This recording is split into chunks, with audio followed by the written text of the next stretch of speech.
concept of self-love has been around since the 50s. Today, self-love looks a little different. We've become familiar with self-love practices like self-forgiveness and affirmations, but the question lingers: do these practices truly fulfill our emotional needs?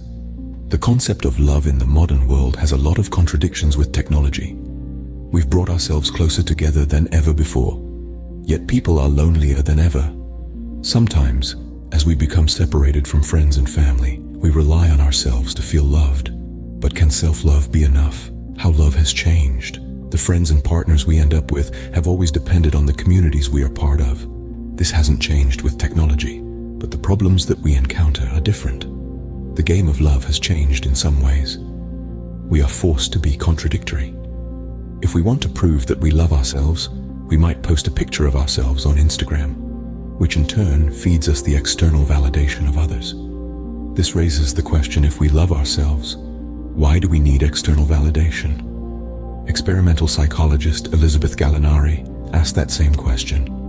She found that the correlation between the likes we receive in our self-esteem is actually very minor. This is likely because the act of self-love in social media has little to do with self-validation and more to do with the process of building strength and independence. In other words, self-love is a process. Loving yourself openly is just a part of the process and doesn't necessarily portray the end result of being fully content within yourself. If self-love is a never-ending adapting process, it can't replace the love we need from others. The shape of love. Love can take many shapes. Ancient Greek philosophers broke it down into unconditional love, familial love, romantic love, guest love, platonic love, and self-love. Over time, this has been simplified and understood by psychologists as 4 types of love: platonic love, erotic or passionate love, familial love, and a love of mankind. You may notice that this list excludes self-love. Self-love cannot fulfill us like external love, making it difficult to categorize it in the same way. We need the benefits of platonic, familial, and romantic love, such as validation, stress relief, and emotional support.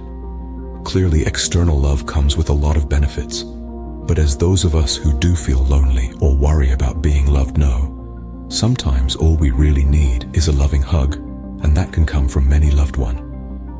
Physical affection has been found to not only soothe us and make us happy, but it creates beneficial cognitive and neurobiological changes too, giving us all of those benefits. With one simple act, we can run a warm bath, treat ourselves with retail therapy, or take ourselves on solo dates. But none of this can replace what real physical affection can do for us. Self-love or narcissism. Having a passion for yourself can be great. You need a passion for yourself. If you want to believe that you can achieve all of your goals and be who you want to be, the scales can tip to the side of narcissism. When your self-love depends in comparison, when your love comes from being more intelligent or more beautiful than others, it is more likely to be narcissism. This is another reason why self-love isn't enough. Self-love can come from narcissism or become narcissism if it is your only source of love. This is why it is so important to extend your love to others, to love and to be loved. There is little to lose or gain. We need the love of others just as much as we need people to offer our love to. When we love someone, we forego our own desires for their benefit. You might think this will be a distraction, and you will be worse off by prioritizing other people. However, romantic love in particular can increase our motivation and give us direction in life. Ironically, being loved can also improve our self-esteem more than self-love can. Unless you are intentionally cutting yourself off from people, we typically don't choose to go unloved. It's possible friends don't come easily to you or family has issues, but the reality is that there are ways to find love, to make new friends, and to make a new family. Love just needs to be shared. If you feel like you have no one but yourself to love or be loved, you can start by making new friends, reconnecting with old ones, or even getting a pet. Having love in your heart is a good thing no matter what.